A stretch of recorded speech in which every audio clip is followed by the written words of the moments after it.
having developed in your Marian devotion, I think you've somewhat recently taken on the daily rosaries, and you're doing the office. Yeah, I would say, I can't remember. I would say more than a year for sure. Probably a little bit before that. You know, I think really maybe the past years or maybe 8 months is when it really like started to like click. Sure.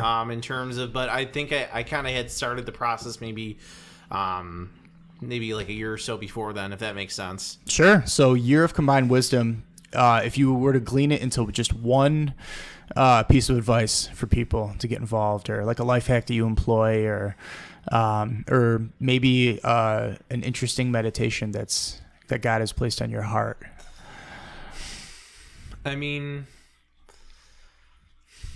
man, that was a tough question. Oh. You got me earlier. Yeah. It was good. I like being in the hot seat. You know, I would just say, you know, get back to the basics, get to confession. Try to get that daily rosary. If you can't get it every day, you know, at least start small. Start yourself small. Don't take on too much at once. Decades make rosaries. Yeah. Maybe if you have to do it once a week or twice a week, and then you just start to build that habit, and then once you feel like you've gotten that, take on a little office. You know, I would say, you know, start small. I think if you start too big, you're gonna burn yourself out. No question. Which there are times I've come, I think, close to burning out, and I've had to take a step back and like, okay, what do I really need to do? Like, there are times I'd feel guilty if I only get like 2 offices, and I'm like, oh, I'm really letting Mary down or letting God down if I only get in Lauds and Vespers, and I like, you know, and then I kind of got to a point where I'm like, you know, I really like to get 5, but if I can only get 2 or 3 some days, I have to live with that. Or if, you know, one day I really don't, for some reason I can't get Lauds or Vespers in, I lose track, you know, I kind of forgive myself and just say, you know, gotta make sure I get both of them in the next day. Right. Not letting, I think, coming up with a plan, and not, if you don't live up to it every day, not letting the guilt get to you. Knowing that you didn't make it, but you're not going to be, you don't have to necessarily have this huge amount of guilt associated with it. Right. And, you know, it's also really important as people start to reach this level of devotional life, to have a spiritual director, because there does come a point, especially once you eradicate mortal sin from your life, where you're going to reach a point where you're going to take on new and different and strange challenges, temptations, you know, ideas that we take on, right? Like, obviously what you just explained can hint to a danger of scruples at some point. And scruples is a really fascinating idea, right? Because it's actually technically considered a sin, objectively speaking, right? Subjective matter notwithstanding. But it's also like a crucible that just about all of the saints like go through or have to go through. I remember it was a few months ago, I actually, during confession, I was actually told that by the priest, like, you got to watch out for scruples.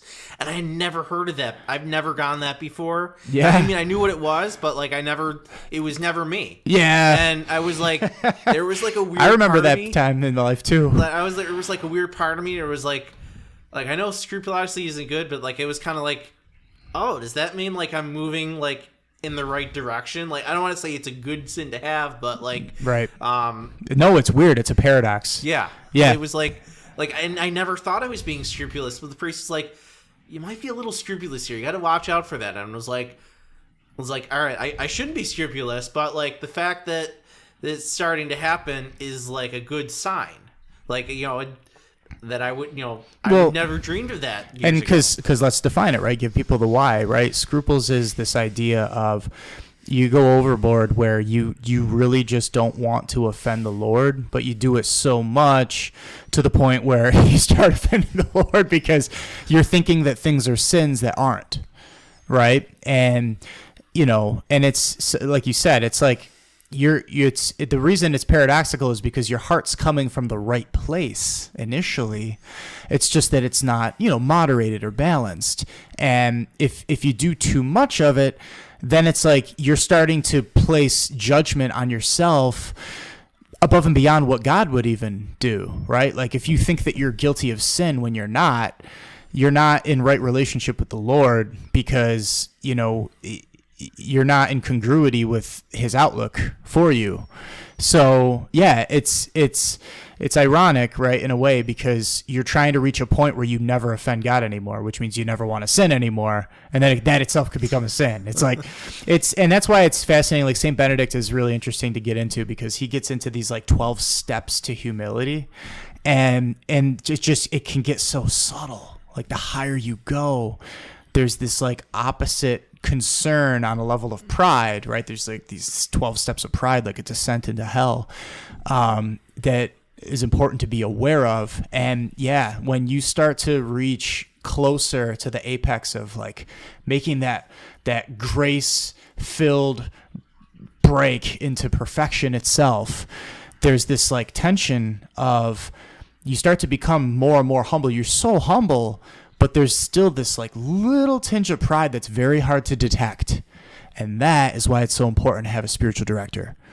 Because the spiritual director is that objective set of eyes that can, you know, spiritual eyes especially, and the other senses, to understand these concepts and to help a soul along with their unique disposition, right? Factoring in your temperament and everything else. It's funny you mentioned spiritual directors, because I've been thinking about this. I think I might be getting close to a point, but I don't know a ton about it. So maybe because this is a mostly Buffalo audience, can you give, you know, maybe a little bit of, like for me and for the audience, what are the signs when you need a spiritual director? And then specifically in Buffalo, what's the best way of starting that process of like, I think I might need one. How do you start that process of finding one, and what does that kind of look like? Interesting. Okay. So when would you start to need one? Well, I kind of hinted at it earlier when I said eradicating mortal sin. That's the first big step. You know, levels 2, 3, and 4 of prayer is where that's starting to happen, which, you know, mental prayer, effective prayer, prayer of simplicity. There's this shift from more intellective focused praying, where the mental component, to effective, level 3, where it's more will focused. And after typically years and years of doing this, you've poured over so many concepts of the faith that they're so deeply ingrained in you that you reach the prayer of simplicity, because you can just look and love God.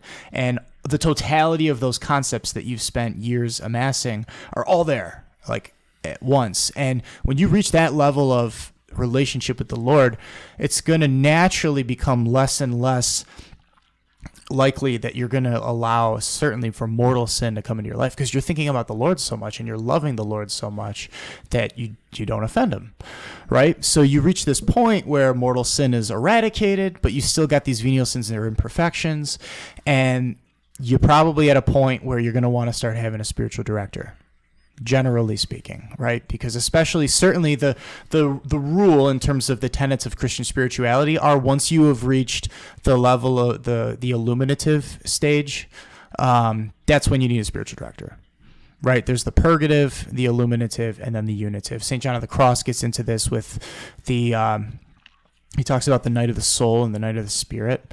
I mentioned active purgation versus passive purgation. That's something that's kind of happening between levels 4 of prayer and then 5 and beyond, which are the mystical levels, where you're not even willing them yourself. You're disposing yourself to God being able to do them through you. And so you go through a dark night of the soul, and then dark night of the spirit is between levels 8 and 9 of prayer. That's one of the most intense experiences on the way to perfection. But once you're at that first one, you definitely should have a spiritual director. So that's a very high level. You know, we would need to dedicate an episode or more to, you know, to truly do justice to all the different aspects of what we're talking about here. But that's the groundwork. How to find one, particularly in the Western New York region. You know, generally speaking, throughout the life of Holy Mother Church, it can be a challenge, a struggle. St. Teresa of Avila said that only 1 in 10,000 have the gift of being a spiritual director. So it's not incredibly common, but that's also, by the way, is why it's so important for them to be available to people and present to people, particularly in a day and age where there's so many souls out there. Like I've done the math, and who knows, maybe those stats were, they're probably anecdotal in general, but maybe they were also relevant to her time as a Sephardic Jewish, you know, nun back in the 1500s versus in the 21st century with billions of people. But if there's 700,000 Catholics or so in Buffalo, New York, and 1 in 10,000 people have the gift of being a spiritual director, what is that like? There's like what, 700 of them? I'm not a math guy. That's why I went to school for journalism. Or is it 70? I should know this, but I haven't had enough. I haven't had any coffee today. But anyways, it's like you get my point. It's rare, and so they're not incredibly easy to find. And also the other challenge that you might run into is whether it's a good fit for you or whether they're really good in general. St. Teresa of Avila warns. She actually says that if you have to choose between a learned spiritual director and a holy one, go for the learned one. What is a learned? Okay, I guess that kind of confused me. Who would Who would take the time to? Well, learned means knowing what the purgative way is, knowing what the illuminative way is, knowing what the unitive way is. Father Jordan Allman. Well, no, I guess my question is, who goes to all the trouble to learn all that stuff, but not to actually live it? That's I guess the confusing part. Like. Well, like that, like it's some, like is it some, like is that like some professor who's like spent out, like got a PhD in theology, but they don't live it, which is just like a weird. Believe it or not, that's a lot more common than you might think. Unfortunately, okay. Yeah, no, I get what you're saying though. You're gonna spend all this time to learn it all, but you're not. It's unfortunate. Well, pride, right? It's the root of all sin. Ecclesiasticus 10:15 says that pride is the root of all of the sins, and so.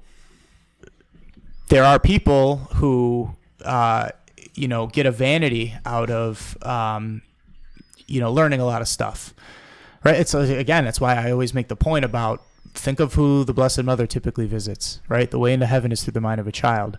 We constantly throw that into our conversation so that we can temper our, why we're here and what it is that we're really doing to keep the focus. But anyways, to wrap up what you mentioned about spiritual direction,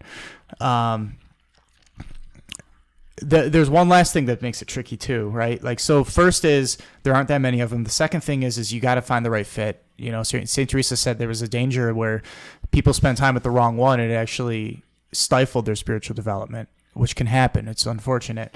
So you might need to meet 3 or 4 until you find the right one. And then also, once you have one, you're not really supposed to share who your director is. Mm-hmm. There's like a 2-way discretion that's supposed to be there because they're bound. The director's bound by what you share with them. But also you should generally, a lot of people don't know this. I run into this constantly in ministry, but a lot of times if you share the advice they gave you with other people, they're going to think that advice applies to them too. And more times than not, it may not, right? Because that director has spent time with you and is catering advice to your soul, right?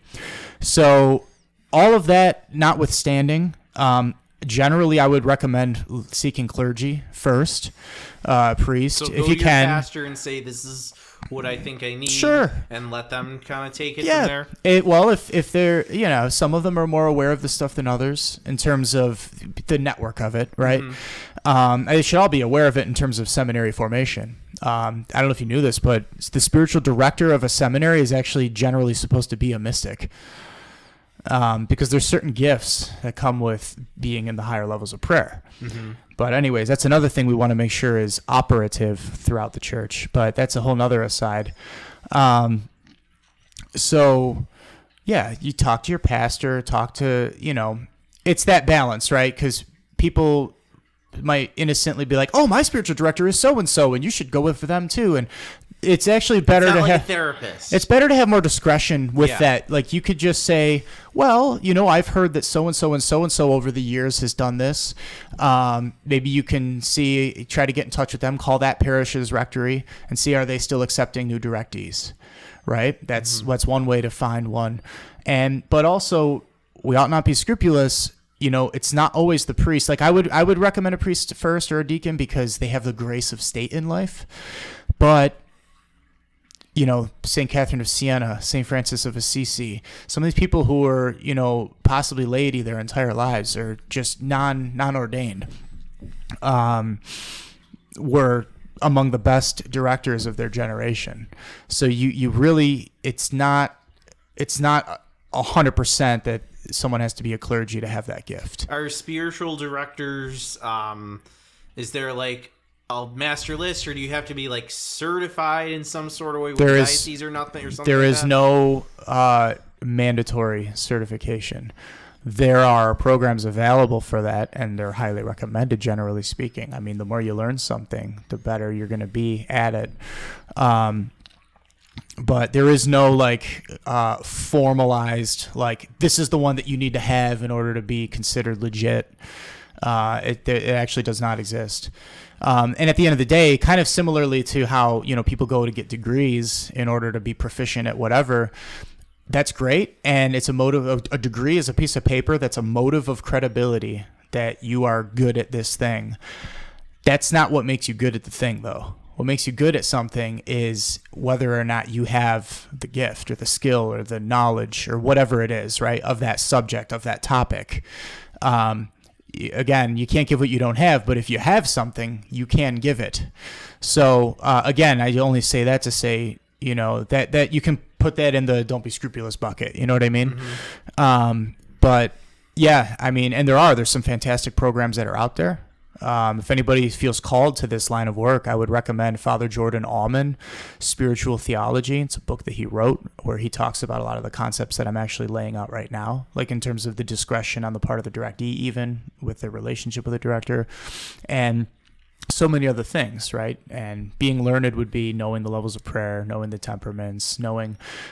he actually says in the book, it's quite a challenging thing to read. He says that a true spiritual director, or like the best spiritual directors, actually have a good amount of awareness of all of the different spiritualities that are out there. Like all the big ones, like a Dominican spirituality or an Ignatian or a Carmelite or a Franciscan, etc., Benedictine.